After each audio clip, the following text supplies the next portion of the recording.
Buenas tardes, doctor Jenner Villarreal Castro. Vamos a dar inicio a la exposición de acuerdo a la programación, ¿no?, del video.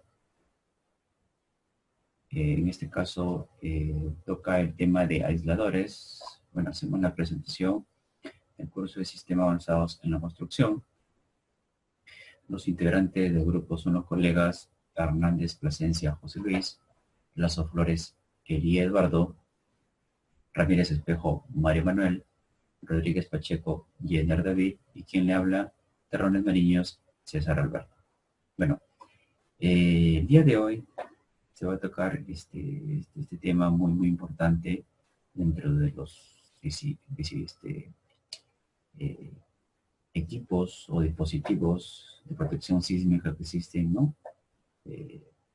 Y que, digamos, hemos llegado a la conclusión, hemos llegado, digamos, al nivel, pues, de saber un poco más acerca de estos dispositivos, ya que en nuestro país, digamos, es una tecnología que ya es empleado, sí, es empleado, pero, digamos, básicamente está centralizado solamente en la ciudad de Lima actualmente, ¿no?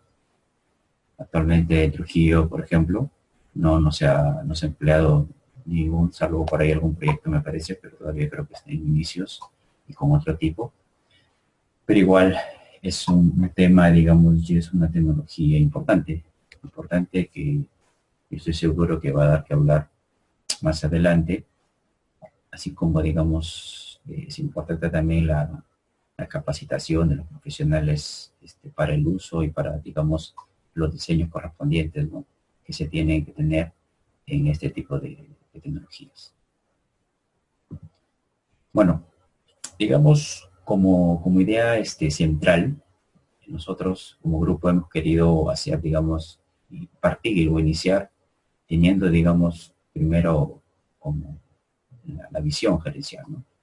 Estamos llevando una materia muy importante y, pues, obviamente como gerentes se tiene que tener la visión, la idea, partir, digamos, como gerentes, que también debemos conocer, quizás no como un estructuralista, pero, digamos, sí la visión de forma general de lo que debemos tener en el momento que, pues, vayamos a gerenciar algún proyecto, vayamos a gerenciar alguna empresa, o bueno, si es que ya la hicieran algunos de nuestros colegas, ¿no? Entonces, nosotros hemos querido marcar básicamente la visión de gerente, ¿no? Que antes se usaba o se estilaba que solamente el gerente tendría que ver la utilidad y nada más que la utilidad, ¿no? Eso, digamos, es lo que se hacía antes, ¿no? Eso ya se veía de esa manera, ¿no? Actualmente, hoy, ¿no?, se le está agregando un punto importante, que es el tema de la seguridad. Básico, primordial, muy importante. Y cuando uno, digamos, como gerente de algún proyecto, sea cual sea, tiene que, digamos, tener o ir de la mano, ¿no? Y eso está, digamos, anexado, adherido de la parte de la responsabilidad civil, ¿no? Entonces, como vemos ahí en la diapositiva, ¿no? Esto, digamos, está adherido a que si hay daños, obviamente en una edificación, estructura o proyecto,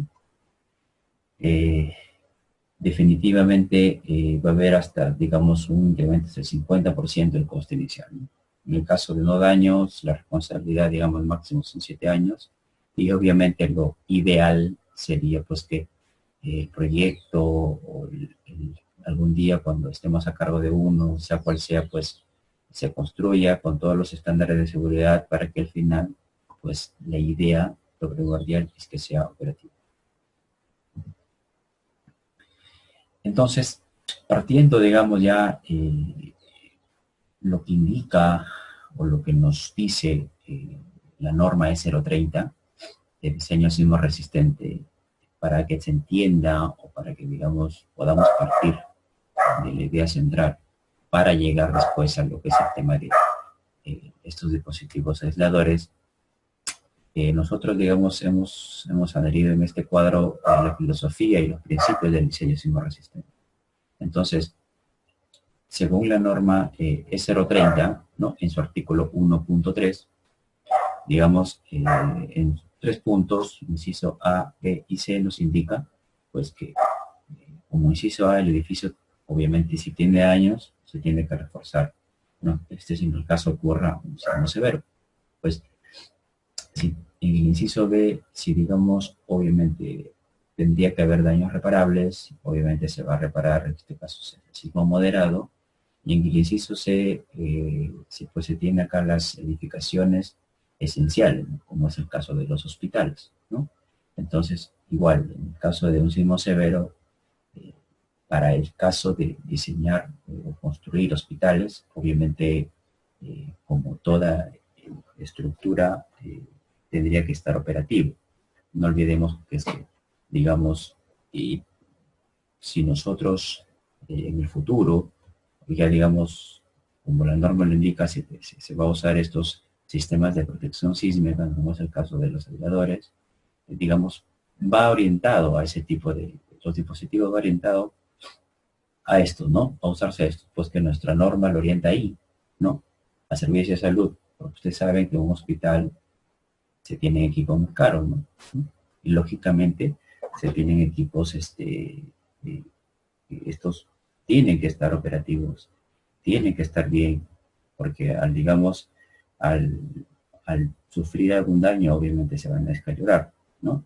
Y sabemos que por sí los hospitales tienen que estar totalmente operativos para que brinden la atención al cliente correspondiente. Perfecto. Pasamos a lo siguiente. Entonces, como filosofía ¿no? de los principios del diseño sismo resistente, también pues tenemos que, ¿no?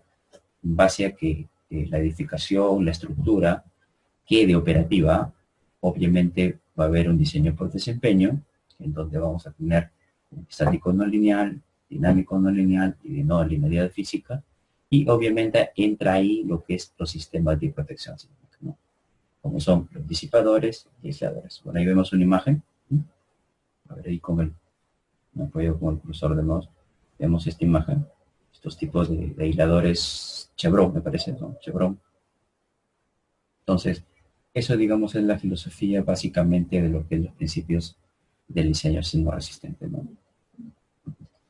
Entonces, ya dentro de, ingresando ya al punto anterior, como vimos acá, como vimos en los sistemas de protección sísmica, existen disipadores de aisladores, ¿no? Entonces ahí vemos dos imágenes de ambos dispositivos, y pues en la cual tenemos abajo un edificio con disipador, ¿no? Un edificio sin disipador, y también debajo de la parte inferior de la vista de aisladores también tenemos un edificio con aislación sísmica y otro sin aislación, ¿no? Eso es para tener, digamos, el concepto de en qué se distribuyen esos tipos de sistemas de moderno de protección. Entonces, qué beneficios, qué beneficios tienen los, los sistemas de protección sísmica, ¿no? Básicamente, pues que reducen los daños, ¿no? Ya sean los, ¿no? estructurales y no estructurales, básicamente ahí está la clave de todo esto, y pues obviamente que mantengan la edificación de forma operativa. Entonces, los disipadores de energía, ya ingresando, digamos, en lo que es el tema de la exposición, del video que vamos a hacer con, ¿no? Básicamente, pues, es la instalación de estos disipadores o vertedores es relativamente sencillo, ¿no? Ya que usualmente se usan en nudos de los pórticos para fijar los disipadores. Como vemos en las dos vistas fotográficas, ¿no? Ahí vemos, ¿no? La forma, estos son tipo Chevron, ¿no? De invertida. Y digamos, ahí vemos la forma de cómo se están instalando, ¿no?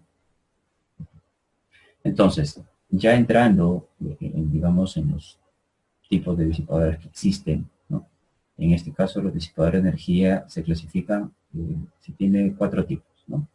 Los disipadores de fluencia, ¿no? Los disipadores de fricción, los disipadores viscoelásticos y los disipadores de fluido viscoso, ¿no? No olvidemos que los disipadores de fluido viscoso son dependientes de la velocidad, los viscoelásticos son dependientes de la velocidad y desplazamiento, y los de fricción o los histeréticos son dependientes del desplazamiento, ¿no? Entonces, pues esto, digamos, estos tipos de disipadores de energía básicamente están clasificados por la norma americana de la Sociedad de Ingenieros Civiles, ¿no?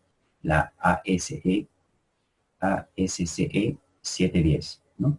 En su capítulo 18. Siempre es bueno indicar ese punto, ya que pues obviamente para tener los conceptos claros en base a qué normatividad se está pues hablando. Entonces, ya digamos, para hacer una introducción de lo que son ya los tipos de disipadores, tenemos los disipadores de fluencia, ¿no? Entonces ahí tenemos dos vistas de estos tipos de disipadores. Ahí pues básicamente tenemos que la energía se disipa por calor al deformarse, ¿no? Y la fórmula positiva favorece que se pueda disipar la energía, ¿no? Por calor en una superficie muy grande, ¿no? Ahí podemos ver dos tipos de disipadores de estos tipos de fluencia. Tenemos también los disipadores por formación, que son los disipadores por fracción, ¿no? Ya que en esto podemos mencionar, ¿no?, que el principio básico consiste en utilizar la deformación relativa, ¿no?, entre dos puntos de una estructura para disiparlos a través de la fricción.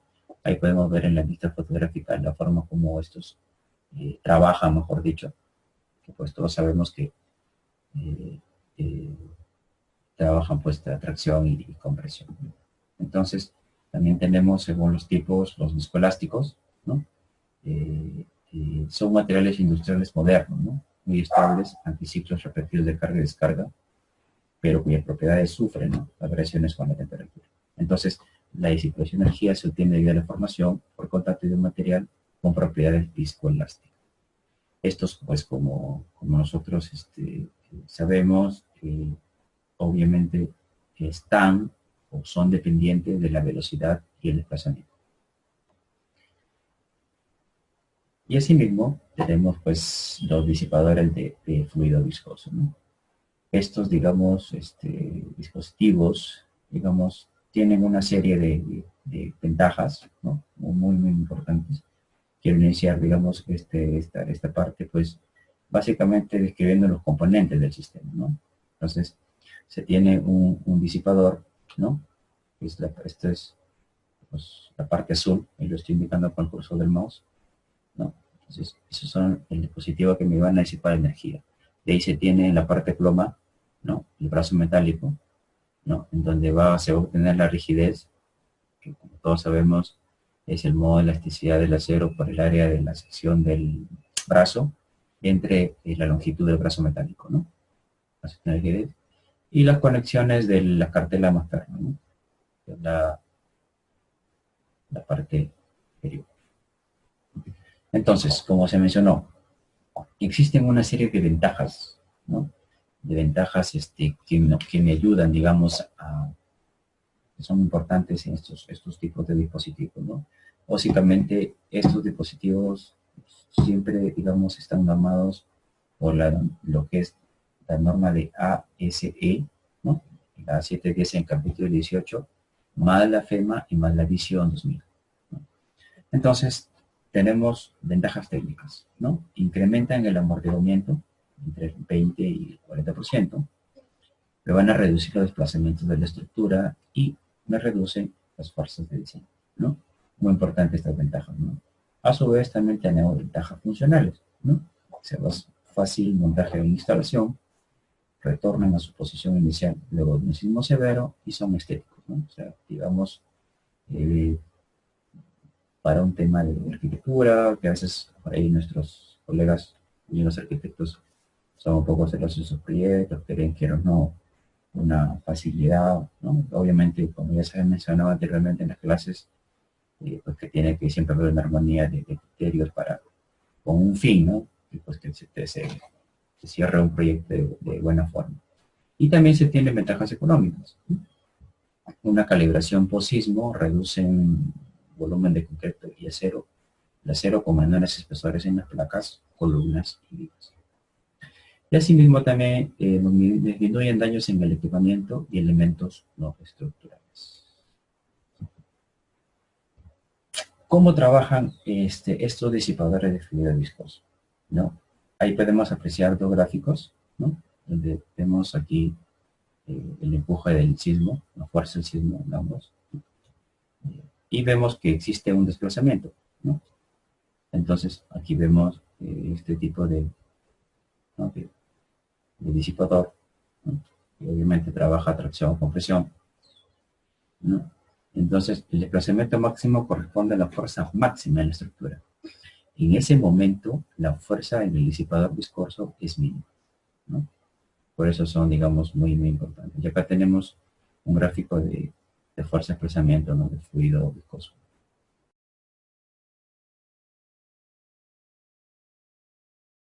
Buenos días, profesor Jenner. Continuando con la exposición de nuestro grupo, voy a exponer la parte que me ha tocado a mí con referencia a los disipadores de fluido viscoso. A continuación voy a hacer una breve reseña de detalle de mi trabajo. Entonces, los disipadores de fluido viscoso, como bien nosotros sabemos, son disipadores de tipo pasivo y dependen de la velocidad.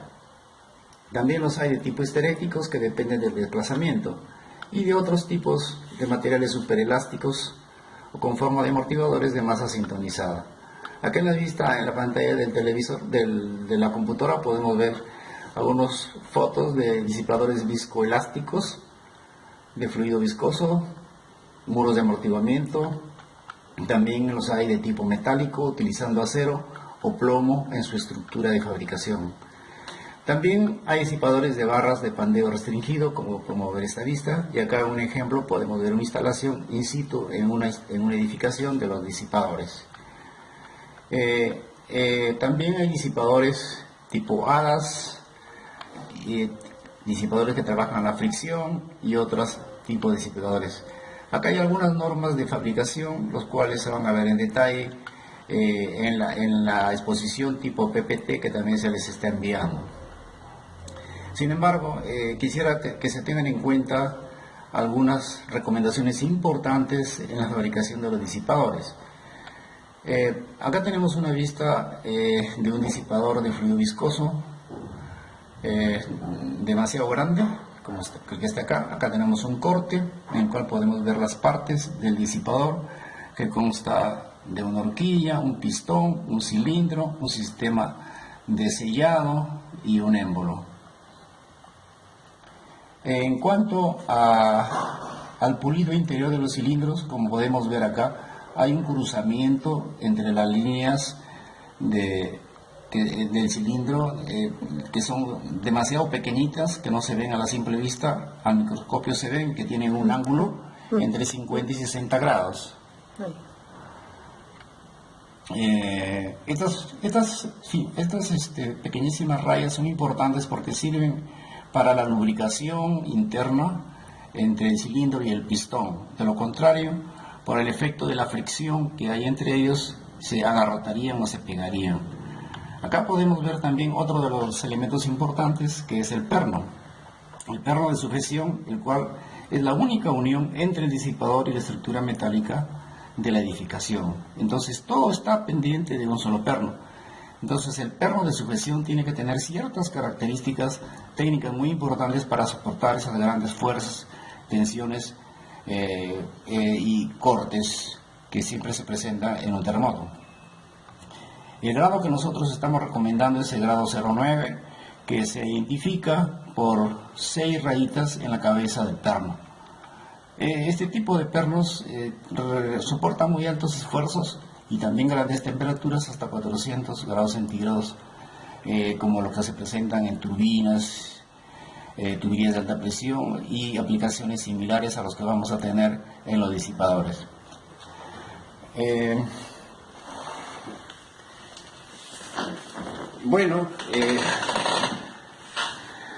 La experiencia personal que yo puedo aportar en este tipo de disipadores es que efectivamente estos cilindros son elementos mecánicos muy parecidos a los dispositivos que se usan en la industria automotriz, ¿no? En donde, por ejemplo, el rayado interior que hice mención hace un momento es de gran importancia porque de eso depende el éxito que pueda tener este disipador. Imagínense ustedes un disipador que se quede pegado en el primer terremoto, entonces de nada serviría. O en el caso del perno, que fuera un perno común y corriente, que en el primer esfuerzo se rompe, entonces todo lo invertido queda en el aire. Entonces mi recomendación es tener muy en cuenta estos elementos al momento de adquirir los disipadores. Bueno, eso sería toda mi exposición y le agradezco la atención a la presente. Muchas gracias.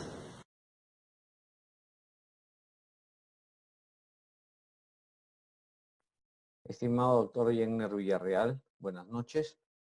En esta parte de la exposición hemos considerado importante comentar sobre el tema de la sismicidad en nuestro país, en nuestra región, que es aquella realidad fisiográfica y geológica en la que vivimos, por la cual se han creado estos dispositivos de disipadores sísmicos, con el objetivo de reducir o mitigar la pérdida de vidas humanas.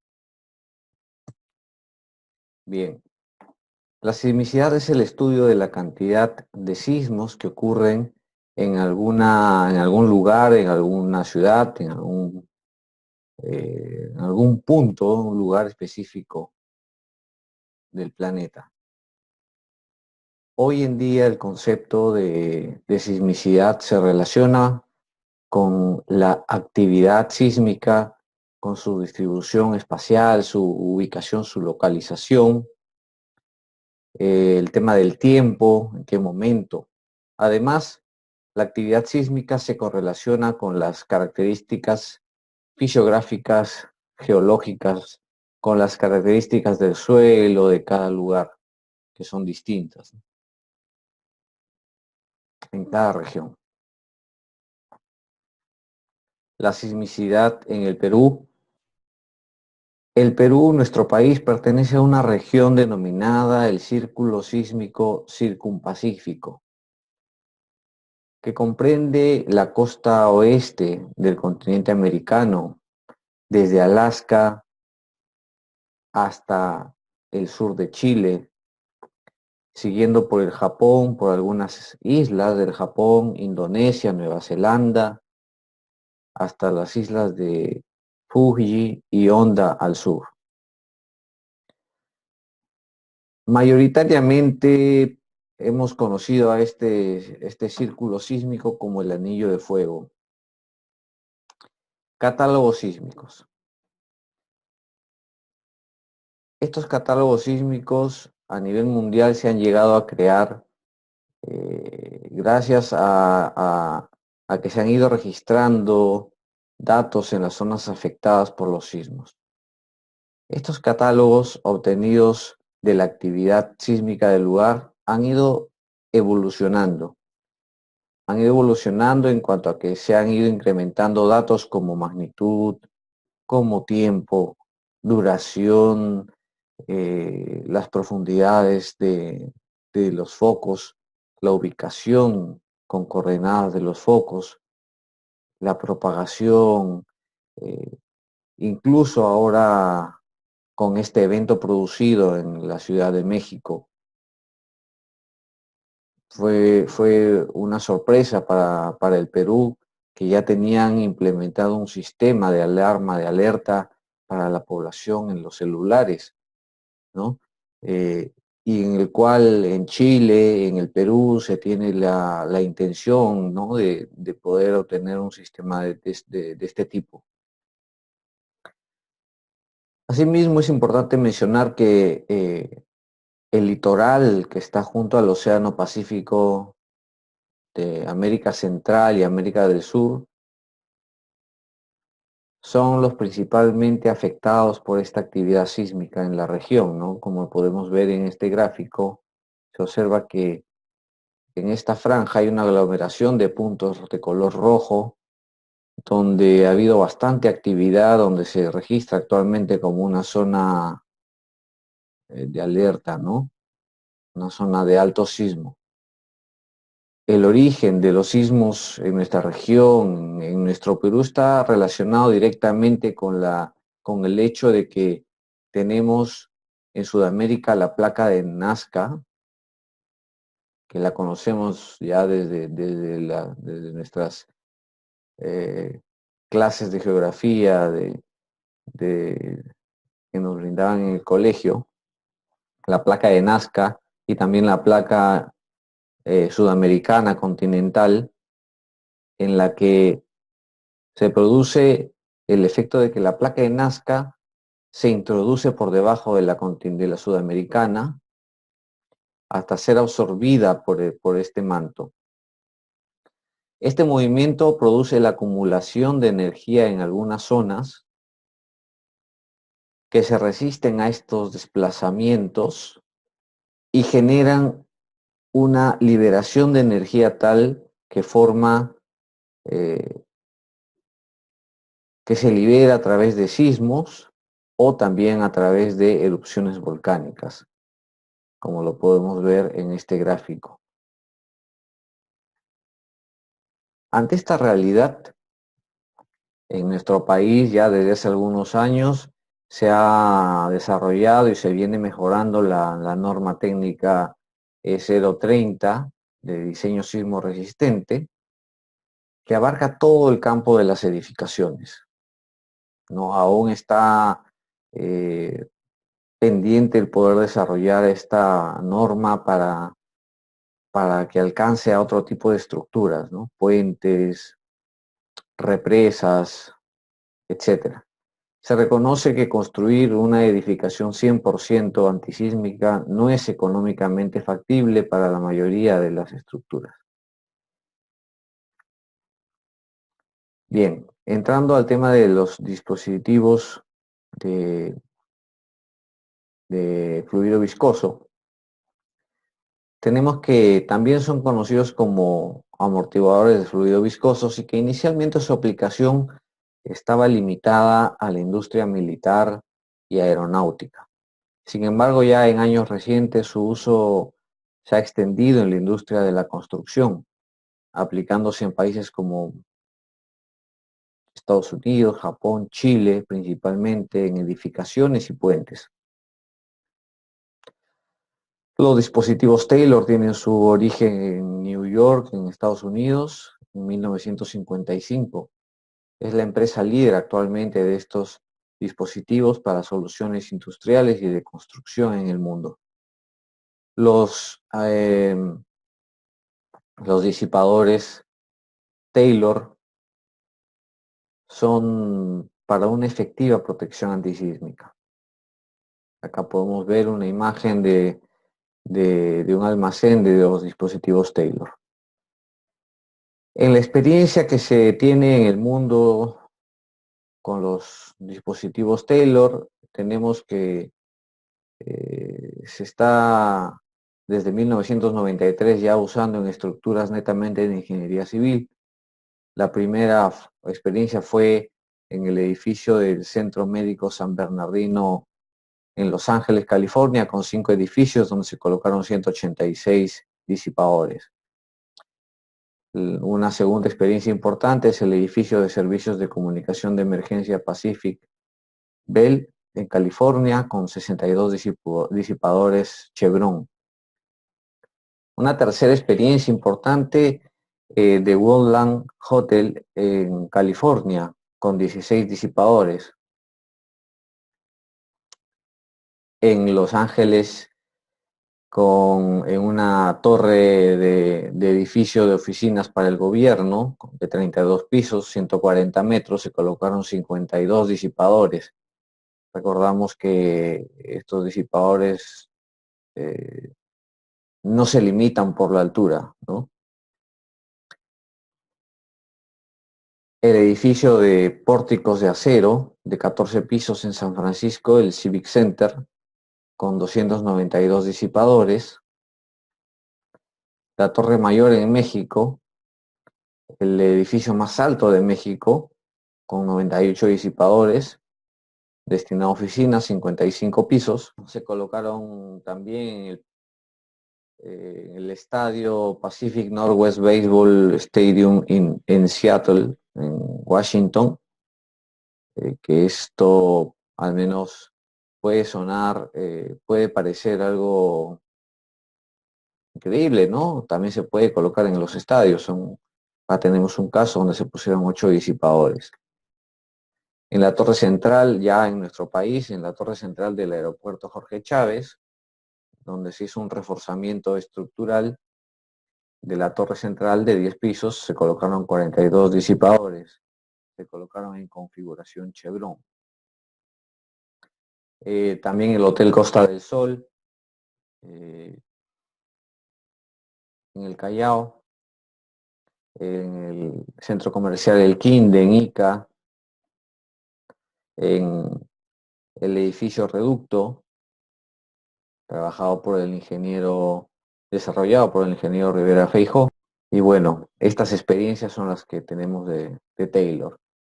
A continuación, quisiera compartir la experiencia de un colega mío de promoción de universidad, el ingeniero Boris Mesa, que está desarrollando un tipo distinto de disipador de energía que me parece importante compartir, beneficio de, de la promoción, del desarrollo que queremos en nuestra ciudad, ¿no?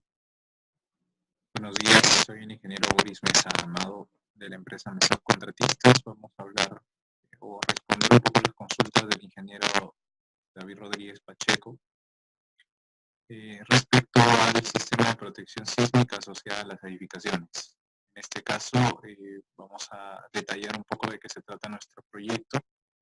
Es el primer edificio en Trujillo con sistema de protección sísmica. Estamos empleando muros desacoplados, el sistema de muros desacoplados de concreto armado con dispositivos SLB, ShareLink Boso, del doctor Luis Boso.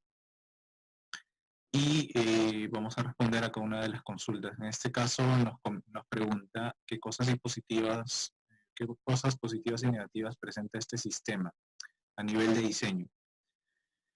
Bueno, a nivel de diseño voy a exponer un poco las características de estos sistemas.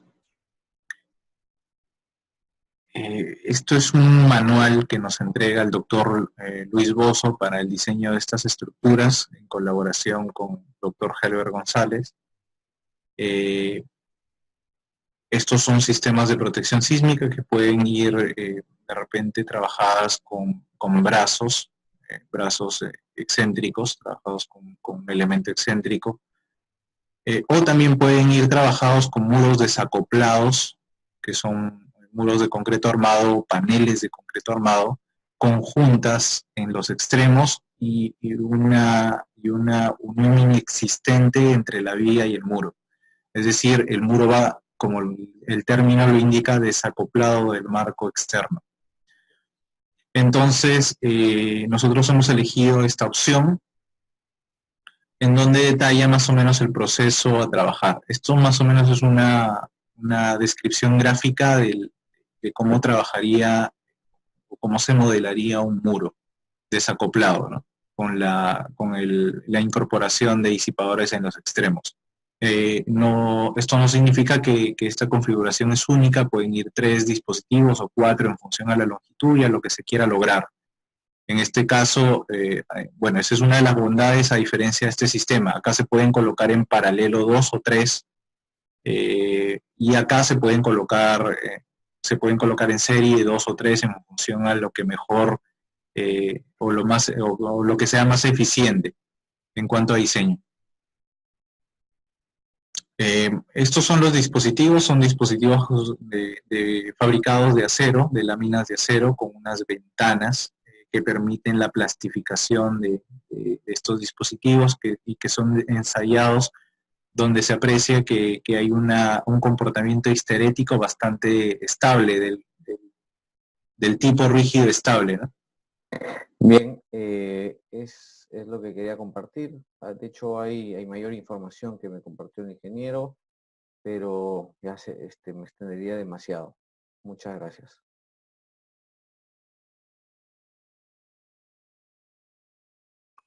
Bien, buenas tardes con todos. Continuando con la exposición grupal, mi tema yo lo he dividido en tres partes, ¿no? Una primera parte en la cual voy a hablar de las propiedades de los disipadores viscosos, una segunda parte donde voy a hablar cómo abordar, bueno, de manera descriptiva, cómo abordar un modelamiento dinámico de análisis tiempo-historia, y una tercera parte final en donde voy a enfocarme en cómo nosotros debemos decidir qué tipo de labores vamos a utilizar en una edificación luego del cálculo.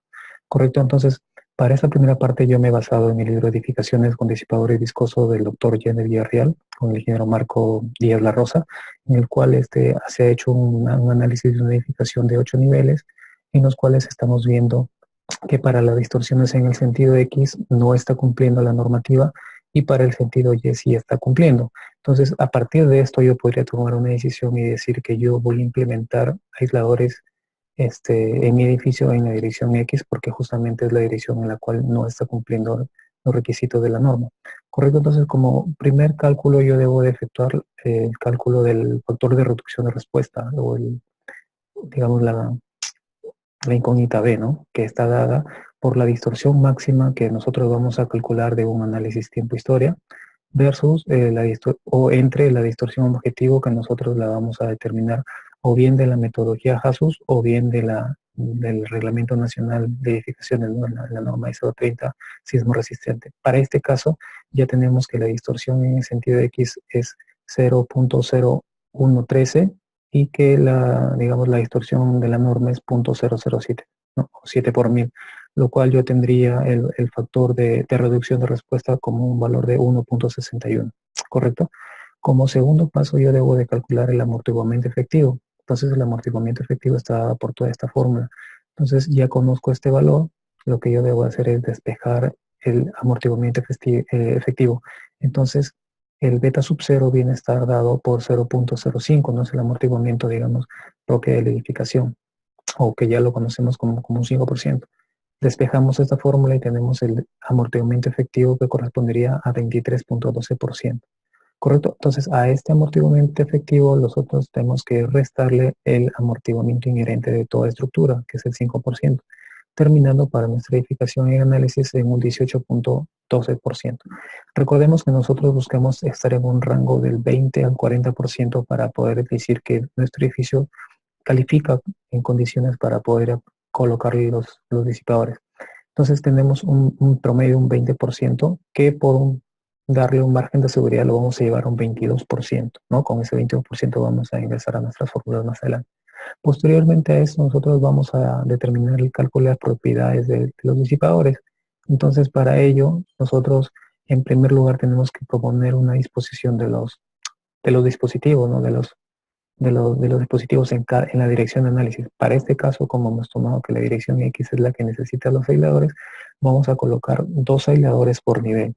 Digamos que en la frontera o en la fachada de la edificación, ¿sí? Y en la parte posterior también. De tal manera que vamos a tener 2 aisladores por piso, por cara, ¿no? Por pórtico. En el pórtico delantero 2 y en el pórtico posterior 2 más, de tal manera que por piso vamos a contar con 4 disipadores en la dirección X. ¿Correcto? Ahora lo que vamos a hacer es determinar la rigidez de los elementos en sí del brazo, ¿no? El brazo rígido que conforma el disipador. Entonces, la rigidez viene a estar dada por la fórmula que es K igual el modo de elasticidad del acero por el área del tubo o el perfil que estemos utilizando entre la longitud del brazo solamente, descontando la longitud del disipador propiamente dicho, ¿correcto? Entonces, para este caso vamos a utilizar un perfil tipo HSS, ¿sí? En el cual nosotros despejamos esta fórmula, conocemos el modo de elasticidad del acero, también vamos a conocer por característica propia del perfil que estemos utilizando el área de ese perfil. Entonces vamos a determinar para este edificio, como estábamos mencionando, que era de 8 niveles, se está diciendo que el primer piso tiene una altura de 3,40 y los siguientes pisos tienen una altura de 3 metros, de tal manera que vamos a tener, digamos, un K para el primer piso y un K para el piso 2 hacia el piso 8, ¿correcto? Entonces vamos a determinar las longitudes, como dijimos, descontando lo que es la longitud del disipador propiamente dicho. Entonces, de tal manera que vamos a tener como resultado que la longitud en el primer piso vamos a tener de 5.26 metros y despejando esta fórmula vamos a tener un valor para el primer piso, un valor de rigidez K. Y para el siguiente piso, para los siguientes pisos va a ser distinto porque tenemos una longitud distinta, ¿no? Que en este caso es 5.04 metros, con un K típico, digamos, desde el segundo hacia los pisos superiores. Paso seguido va a ser que nosotros tengamos que despejar el coeficiente de amortiguamiento de la edificación en sí, ¿no?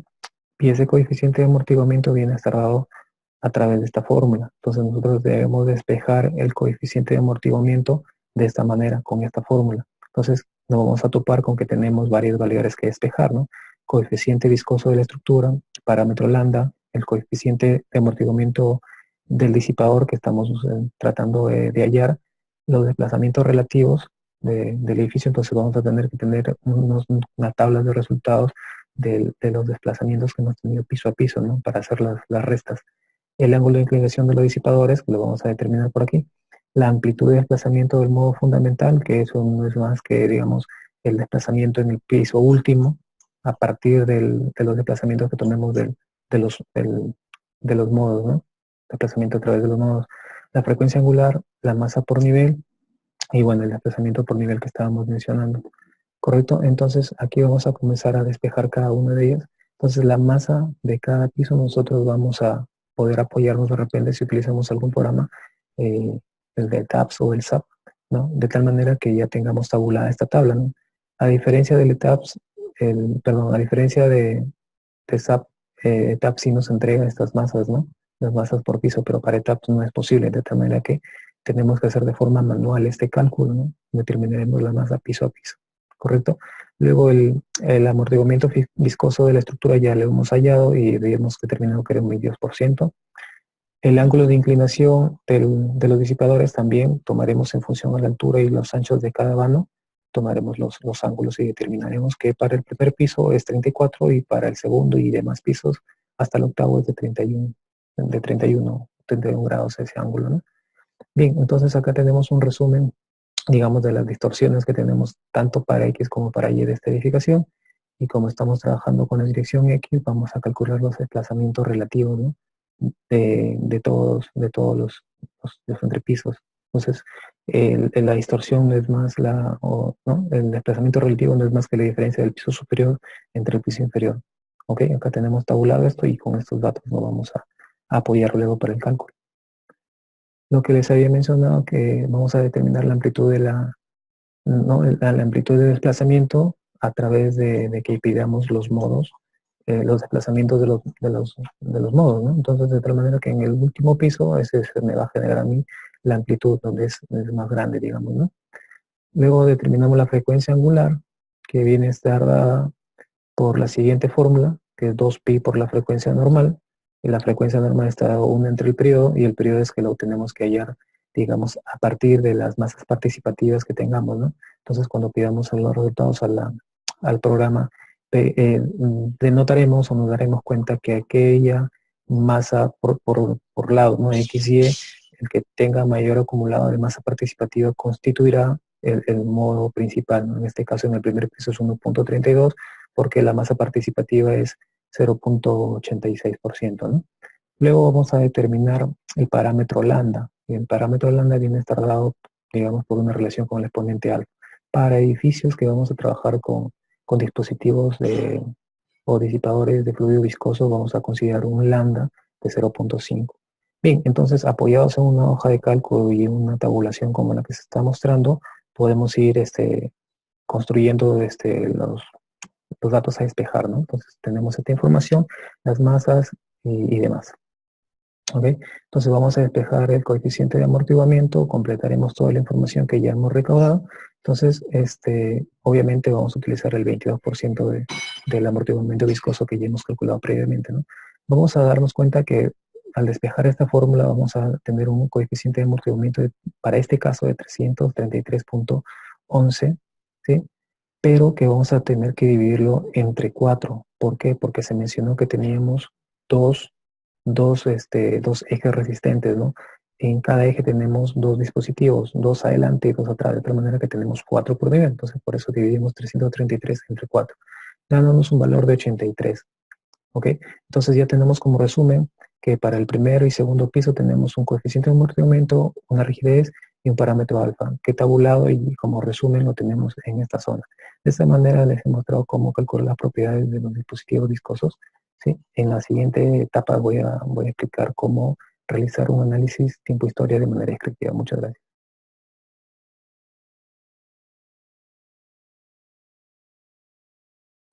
Bien, continuando con la segunda parte de mi participación, voy a mostrar un ejercicio práctico de un análisis tiempo-historia con el uso de, bueno, obviamente de un mismo diseño, ¿no? Para ello he tomado un ejemplo del blog del doctor Jenner Villarreal en su video número 11, como se muestra en la diapositiva. Se trata de una edificación de 4 niveles con las siguientes características y configuración de vista en plano, ¿correcto? Tenemos, digamos, las características del sismo que vamos a incluir en el modelo, como es la magnitud, el número total de puntos, unidad de medida, el intervalo que ha sido tomado estos datos, el número de puntos por línea, duración del sismo, aceleración, y aquí vemos las características del disipador que vamos a utilizar, ¿no? Que tiene una rigidez, un coeficiente de amortiguamiento, un exponente de la velocidad, y la forma de colocación es como se muestra en la diapositiva, ¿no? Se está intentando colocar en las dos direcciones con las siguientes configuraciones, ¿no? Esta sería una y esta sería en la otra dirección, ¿correcto? Algunas premisas para desarrollar este modelo es que ya se tiene dibujada la estructura con la configuración mostrada y obviamente ya se realizaron los metrados de carga y de muertas y vivas y fueron asignadas, ¿no? También se tiene asignaciones de secciones en los apoyos, brazos rígidos, las fuentes de masa según el uso de la edificación, y se entiende que cuenta con un respectivo metrado de masas para asignar a la estructura piso a piso. Bien, habría que tener en cuenta que para este ejemplo ya se asume que lo que está sombreado ya estaría realizado, ¿correcto? Lo dejo para que pueda ser leído. Y en este caso realizaremos el análisis tiempo-historia con el acelerador escalonado de los registros que hemos obtenido y vamos a, digamos, incluir los componentes tanto X y Y, invirtiendo los efectos, ¿no? Norte-sur, este-oeste, tanto en X, Y y viceversa. ¿Sí? Se entiende que el modelo ha sido desarrollado con un R1, los desplazamientos han sido escalados con 1 y demás, ¿correcto? Bien, acá hay un resumen, digamos, de todo el procedimiento que necesitamos hacer, ¿no? Vamos a realizar, digamos, 5 modelos iniciales con un modelamiento geométrico, que es el básico, al cual le vamos a desarrollar un análisis dinámico espectral. Vamos a desarrollar a continuación 5 modelos para poder, digamos, hacer un análisis lineal tiempo-historia sobre ellos. A cada uno le vamos a ingresar nuestros sismos, nuestros registros que hayamos obtenido, correspondiente, digamos, similar a la zona donde se va a emplazar nuestra edificación. Una vez que tenemos estos modelos, estos 4 modelos, digamos, vamos a filtrarlos, ¿no? Para ver cuál de ellos se ajusta al que propone la norma, ¿no? Para finalmente, con el que nos quedemos, llegar a un sexto modelo y con ello desarrollar los disipadores, ¿no? Obtener los disipadores con análisis tipo historia no lineal en este caso. Bien, el procedimiento sería como sigue, ¿no? Como dijimos, vamos a hacer un repaso descriptivo de cómo se desarrolla un análisis tiempo-historia. Ya con las premisas anteriores, ¿no? Entonces, seleccionaremos los nudos de cada nivel y vamos a asignar las restricciones a los nudos maestros, que estamos hablando de SAP, y sobre ellos lo que vamos a hacer es vamos a asignar masas traslacionales y masas rotacionales para todos los niveles, ¿no? Del primero al cuarto en este caso, tratarse de la edificación de 4 pisos. Luego de ello, bueno, para los siguientes pisos, luego de ello lo que vamos a hacer es vamos a definir los acelerogramas, ¿no? Definir el acelerograma significa ingresar el sismo y diseño que ya tenemos, digamos, filtrado, ¿no? El que nos salió más conveniente de un mínimo de 3 que hayamos tenido. Entonces definimos funciones tipo tiempo-historia, correcto, vamos a definir el acelerograma de la dirección esto-oeste, que lo podemos llamar este-oeste o. Luego definimos un siguiente acelerograma en la dirección norte-sur, correcto, de tal manera que tengamos en nuestro modelo las dos funciones, ¿no? Este-oeste y norte-sur. Bien, paso seguido sería la definición de los estados de carga en load cases, ¿ok? En los cases vamos a tener siempre que definir un análisis o un caso de análisis modal, ¿sí? Que va a depender del número de modos, que puede recomendarse 3 modos por nivel, como son 4, tenemos 12 modos, ¿sí? Del tipo modal y sería, digamos, la definición del análisis modal. Ahora definiríamos 2 casos de análisis, ¿sí? El caso 1 que correspondería cuando ingresamos nuestros acelerogramas en X y en Y. En la dirección X podemos poner este-oeste y en la otra dirección norte-sur. Y para el caso 2 a la inversa, ¿no? Efectivamente a la inversa para tener los dos panoramas, ¿correcto? Luego de ello vamos a definir nuestro disipador, ¿correcto? Vamos a definir una sección tipo link y vamos a decirle que necesitamos ingresar al programa un damper exponencial, ¿sí? Y le podemos poner un nombre, en este caso disipador. Para este ejemplo en particular vamos a trabajar con un mismo disipador en las dos direcciones, tanto en X como en Y, por eso vamos a definir solamente un solo modelo de disipador. La diferencia solamente va a ser en que por aquí vamos a darle el check cuando se trate en X y cuando se trate luego en la otra dirección Y, ¿correcto? Las características del disipador son las que se enunciaron en el inicio de la presentación de esta segunda parte, ¿no? Entonces colocaremos, en esta zona colocaremos la rigidez, el coeficiente de amortiguamiento y el componente de velocidad, ¿ok?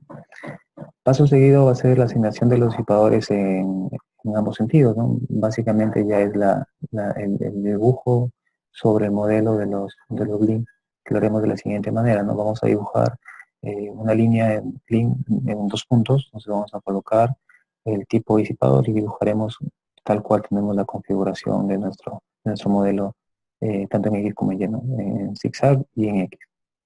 ¿Sí? Luego ya tendríamos preparada nuestra edificación para correr con un análisis tiempo-historia. Ejecutamos y esperamos que el programa nos entregue los resultados. Bien, aquí un paréntesis para señalar lo siguiente. Ya que estamos realizando un análisis diferente y no es como un estático o un dinámico espectral, este procedimiento sí nos va a demorar un poco más de tiempo, ¿correcto?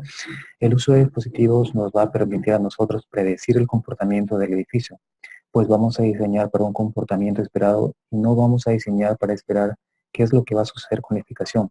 En tal sentido, lo que estamos haciendo es un diseño bajo la metodología del desempeño o performance o de capacidad, ¿correcto? Entonces, una vez que hemos corrido la edificación, podemos ver los periodos, ¿ok? En este caso, el modo nos entrega el periodo de 0.88, ¿sí? El primer modo. Luego lo que vamos a ver es el chequeo de los desplazamientos máximos tanto en X como en Y, que entonces el procedimiento sería como sigue, ¿no? Display, show plot, funciones, y vamos a pedir para el caso 1 que habíamos definido, ¿no? En el cual vamos a determinar los desplazamientos en X. Entonces vamos a pedir en este caso, como ejemplo en el cuarto nivel, caso 1, previamente hemos seleccionado el nuevo maestro del cuarto piso y vamos a decirle al programa que ese nudo 104 sea evaluado, ¿sí? Para luego pedir las gráficas tiempo versus desplazamiento, ¿no? Obviamente el desplazamiento va en la zona vertical y el tiempo en la horizontal. Y aquí estaría la forma de pedir esos desplazamientos. Estamos pidiendo desplazamientos del nudo 104 del cuarto piso y es una componente en la dirección X, ¿correcto? De tal manera que el programa nos entregará los desplazamientos de esta manera. Y para este caso estamos teniendo un desplazamiento máximo de 15.64 milímetros en el cuarto piso, que lo podemos ver aquí, ¿correcto? Entonces vemos desplazamiento versus tiempo. Entonces el máximo es 15.64. Y así, de la misma forma, vamos a pedir los desplazamientos en X tanto para el tercer piso, segundo y primer piso, y vamos a determinar nuestros desplazamientos máximos por nivel. Para un segundo caso, el caso 2, vamos a pedir los desplazamientos en Y. El procedimiento es exactamente el mismo, pediremos sencillamente el caso 2, digamos, seleccionaremos el nudo que queremos saber sus desplazamientos. Vamos a decirle que es en la vertical tenemos los desplazamientos ahora en la dirección Y y el tiempo tenemos en la horizontal. Vemos que la forma de pedir los resultados sería de esta manera. Para el nudo seleccionado, desplazamiento siempre, y vamos a pedir la componente en Y, ¿sí? Para no equivocar. Veremos nuestros desplazamientos en el sentido Y, que es 4.25 en el primer nivel que hemos seleccionado el nudo, y aquí tenemos el resumen de todos los niveles, ¿no? Con esto nosotros estamos en la capacidad ya de poder confeccionar una tabla y ver las distorsiones que nos está generando el edificio con la incorporación de los disipadores y ver si efectivamente hemos logrado controlar los desplazamientos que, digamos, en un primer modelo de análisis espectral no nos cumplía. Con este procedimiento debería estar cumpliendo y podríamos tomar ya las decisiones de ir pensando qué tipo de disipador utilizar por nivel. Aquí concluyo mi segunda parte y prosigo con la siguiente. Gracias.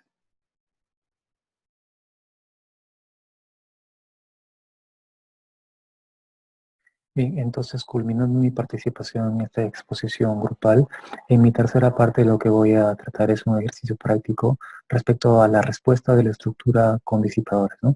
Para ello me estoy remitiendo al libro del doctor Jenner Villarreal, ¿sí? Edificios con disipadores viscosos, en el cual se trata de una edificación de 8 niveles que, digamos, en su condición sin disipadores, está teniendo un comportamiento no tan adecuado respecto a las distorsiones, ¿no? Entonces no está cumpliendo. Y este mismo edificio con la incorporación de los disipadores sí mejora notablemente el comportamiento y entonces las distorsiones están cumpliendo de manera eficiente.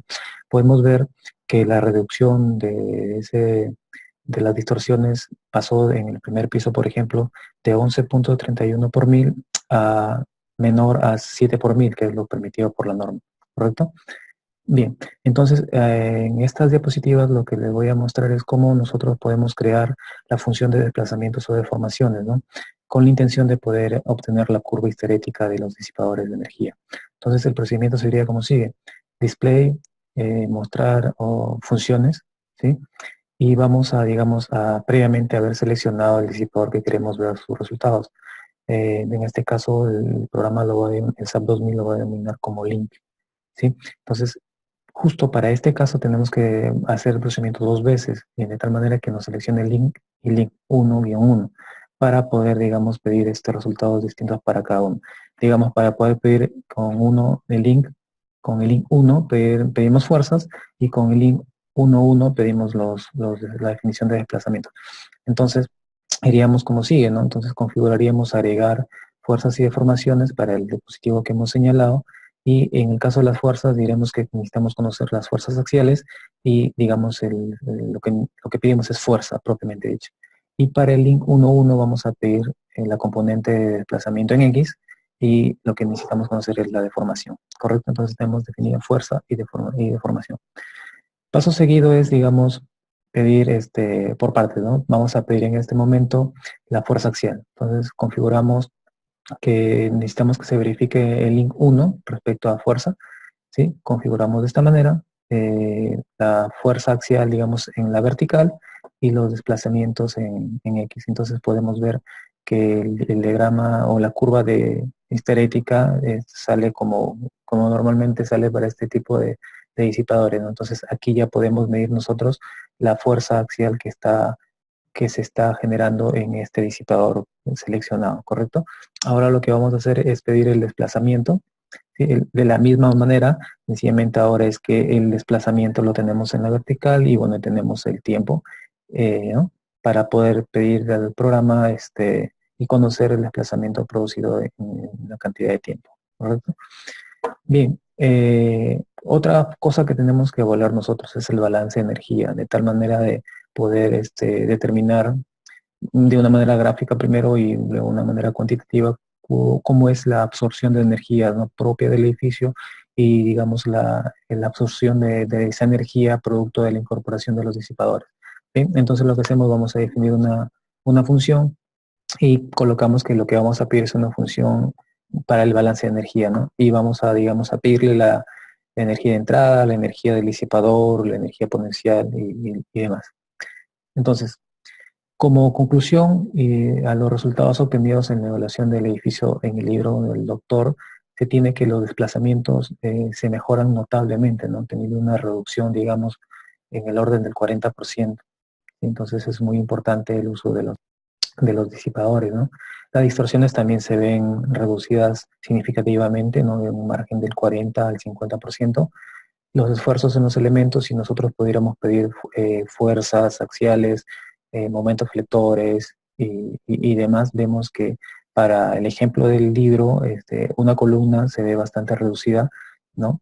Cuando tiene, digamos, o en la comparación, ¿no? Sin disipadores y con disipadores, la fuerza cortante se ve reducida en un orden promedio del 50%, y los momentos flectores también de la misma manera, ¿no? En un orden del 40 al 60% se ven reducidos. Entonces ya podemos estar pensando que nuestra edificación va a tener reducción tanto de concreto como acero, ¿correcto? Bien, también podemos hacer una comparación o ver como resultados que las aceleraciones también se ven reducidas, ¿correcto? Entonces también tenemos reducciones por pisos significativas. Los porcentajes de la reducción de la velocidad en los centros de masa de la misma manera. Los periodos de vibración se mantienen, ¿no? Como dice la diapositiva, los periodos resultantes son los mismos de la estructura sin disipadores de energía. Esto se debe a que estos dispositivos no incrementan la rigidez de la estructura, por lo que generaría que los periodos se varíen, ¿no? Entonces vemos que no interfieren en la rigidez, entonces eso es favorable para nosotros. Respecto al diseño de los dispositivos, pediríamos al programa que nos muestre las fuerzas, ¿sí? Las fuerzas máximas de los disipadores, para este caso en la dirección X, pediríamos, y nuestro reporte es tabulado en Excel, ya sería de esta manera, ¿no? En el cual a nosotros nos interesa saber la fuerza que está actuando en cada disipador, y eso lo vamos a convertir a unidades de kilonewtons, ¿sí? Para luego poder, digamos, filtrar esta información y pedir en función a la fuerza en Gibbs que son comerciales, ¿no? Respecto a la marca Taylor, que es la recomendación, porque son los más garantizados. ¿Sí? Entonces, una vez que ya tenemos esa tabulación, ya podemos saber cuáles son las características de nuestros disipadores, ¿no? Entonces, acá estamos viendo las características para un disipador de 50 kips y 110 kips, ¿sí? Bien, como conclusiones, entonces, podemos decir que los modos de vibración no se ven afectados respecto a una estructura sin disipadores, ¿no? Entonces, los disipadores no alteran la rigidez de la edificación. En las edificaciones tradicionales, la fuerza del sismo es absorbida propiamente por el edificio en sí, pero en este caso, con la adición de disipadores, va a amortiguar, ¿no? Va a apoyar, va a adicionarse, digamos que los disipadores van a absorber gran parte de esa energía que viene del sismo, ¿no? Entonces, también podemos decir que la implementación de estos disipadores en la estructura han generado una disminución de los desplazamientos que ocurren en la edificación piso a piso, ¿no? Entonces, eso es evidente, ¿no? Que nosotros, al incorporar los disipadores, reducimos los desplazamientos. También, como se mencionó, reducimos los esfuerzos, ¿no? Las fuerzas cortantes, eh, digamos también los momentos flectores, para luego ahorrarnos concreto y acero. Como recomendaciones finales, deberíamos tener nosotros consideración que la información que nosotros pidamos para poder generar nuestros acelerogramas sean confiables, ¿no? Entonces, para ello podemos acudir al Instituto Geofísico del Perú o también a través del CIDMIN, ¿no? De tal manera que la información que nos brinden nosotros tenemos que validarla y, digamos, esos acelerogramas, filtrarlos y ajustarlos para nuestro sismo de diseño, que, ojo, va con R igual 1, ¿no? Entonces, el que mejor se ajuste a ese sismo que propone el espectro que propone la norma peruana, es la que nos va a servir como sismo de diseño y poder modelar nuestra edificación para determinar nuestros aceleradores, ¿no? Bien, y la última recomendación es que esa comparación de espectros lo hagamos con un software confiable, ¿no? Como puede ser SysMomatch, para validar nuestra información y poder realizar nuestros modelos y poder tener como resultados confiables. Bien, ingeniero Jenner, hasta aquí culmina mi participación. Espero que con mi pequeño aporte esto haya contribuido a favor de mi grupo. Muchísimas gracias.